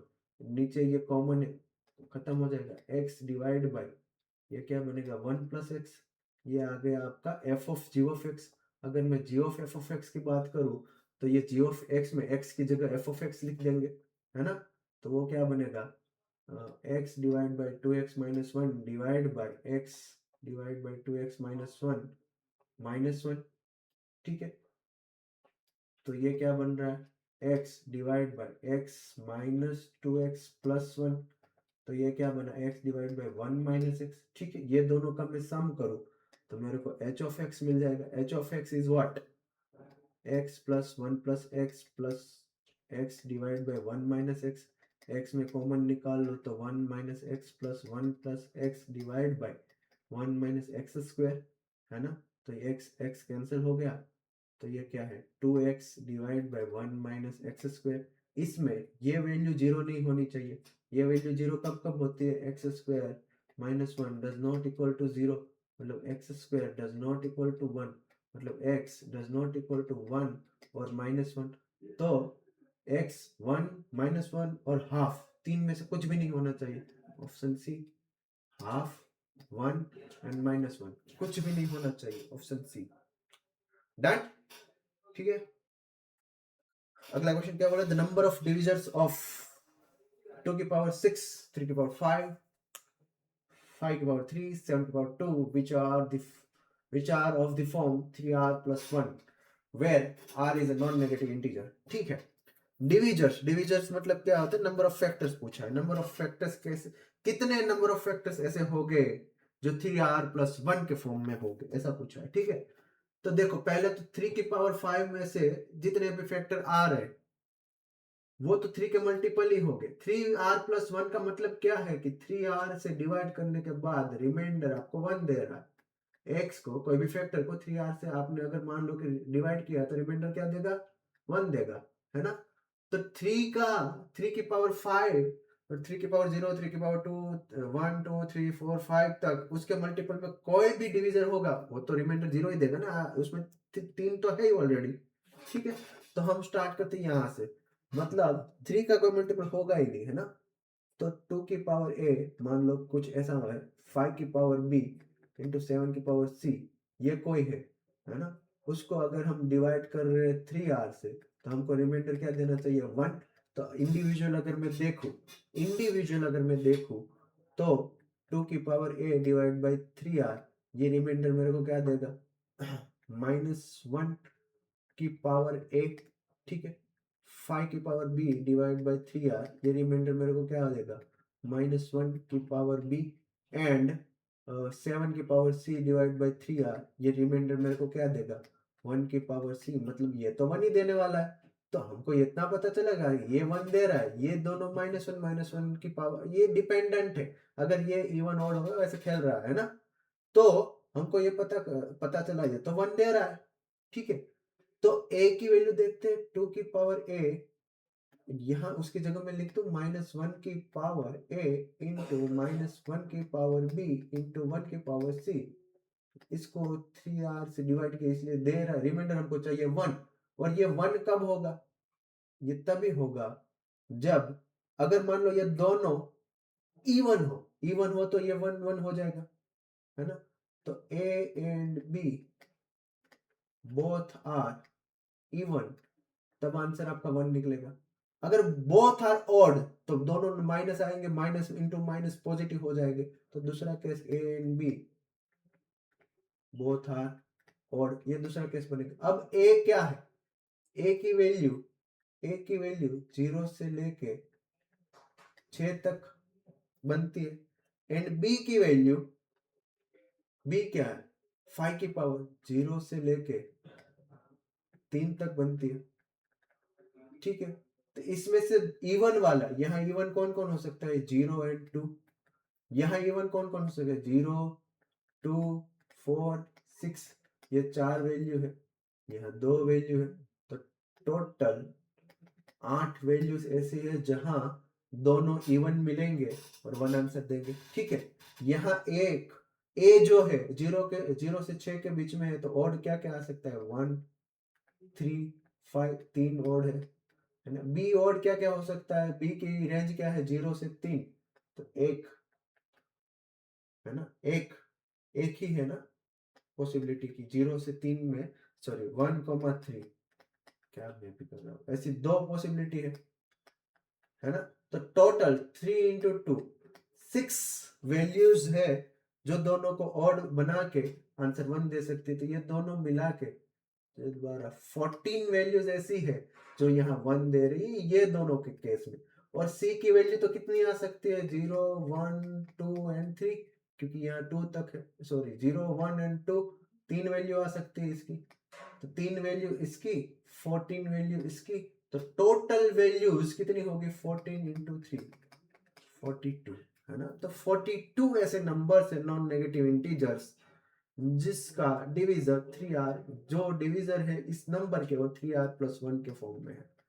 ठीक है, आंसर क्या हो जाएगा आपका 42। ठीक है, अगला क्वेश्चन क्या बोल रहा है कि 3x² - 5x + p = 0, 2x² - 2x + q = 0 have the one common root. The sum of the other roots of these two equation is, तो पहले तो देखो उसको पता है कि अल्फा प्लस बीटा, अगर पहले इक्वेशन का रूट अल्फा बीटा है और इसका अल्फा गामा है, अल्फा गामा है। ठीक है, तो alpha plus beta is equal to -5/3, है ना, sorry +5/3, and alpha plus gamma is equal to what, 1। ठीक है, ये हमको पता चला। ठीक है, चलो ये दोनों का अगर मैं सम कर दूं, है ना, तो 2 alpha plus beta plus gamma is equal to 5/3 plus 1। तो 2 alpha plus beta plus gamma is equal to 8/3। ठीक है, तो beta plus gamma is equal to 8/3 minus 2 alpha. ठीक है, तो हमारे को सम निकालने के लिए अल्फा की वैल्यू यहाँ पुट करनी पड़ेगी। ठीक है, अब दोनों में alpha is a common root, तो मैं अगर अल्फा की वैल्यू पुट करूं पहले में, तो 3 alpha square minus 5 alpha plus p is equal to 0 देगा। अगर दूसरे में पुट करूं तो 2 alpha square minus 2 alpha plus q is equal to 0, यह भी 0 देगा, है ना। अगर मैं अल्फा स्क्वायर की वैल्यू एलिमिनेट कर दूं इक्वेशन 1 और इक्वेशन 2 को मिला के, तो मेरे को अल्फा की वैल्यू मिल जाएगी। ठीक है, तो अल्फा स्क्वायर की वैल्यू एलिमिनेट करने के लिए इसको 3 से मल्टीप्लाई, इसको 2 से मल्टीप्लाई करूंगा, तो 6 alpha square minus 10 alpha plus 2p is equal to 0। And ये इक्वेशन में 6 alpha square minus 6 alpha plus 27 is equal to 0। ठीक है, अब सॉरी ये 27 नहीं है, ये 3q है। ठीक है, इज इक्वल टू 0। अब क्या करता हूँ, किसी एक इक्वेशन में से दूसरा इक्वेशन निकाल देता हूँ। ये इक्वेशन 2 है, ये इक्वेशन 1 है, इक्वेशन 2 में से 1 निकाल देता हूँ, है ना। तो 6 alpha square minus 6 alpha square is equal to 0, minus 6 alpha, ये माइनस प्लस माइनस हो जाएगा, प्लस 10 अल्फा, तो ये 4 अल्फा, और ये क्या बन जाएगा, plus 3q minus 2p is equal to 0। तो 4 alpha is equal to 2p minus 3q, है ना। देन 2 अल्फा चाहिए हमको, तो 2 alpha is equal to p minus 3/2q, है ना। और वो वैल्यू में अगर यहाँ पुट कर दो, तो beta plus gamma is equal to 8/3 plus p minus 3/2q। ऐसा कोई ऑप्शन है? पहले तो 8/3 ढूंढेंगे, 8/3, है ना। एक मिनट, 3q माइनस 2p सही लिखा है हमने, हाँ 3q माइनस 2p। ठीक है, 3/2q सही है, ये भी सही है। अच्छा, ये माइनस है तो यहाँ माइनस और यहाँ प्लस आ जाएगा ना, यहाँ गलती किया है हमने, ये माइनस है ना, तो ये पुट किया वैल्यू, हाँ ठीक है ठीक है ठीक है। तो ये ऑप्शन देखते हैं क्या है, 8/3 माइनस p प्लस 3/q, ये बी हमारा आंसर। डन, ठीक है। तो इस पेपर में अगर मैं टोटल सब देखने जाऊं, तो there are 11 to 12 questions are easy to moderate question. तो आप 12-13 क्वेश्चंस आप इजीली अटेम्प्ट कर सकते हैं। ठीक है, थैंक यू।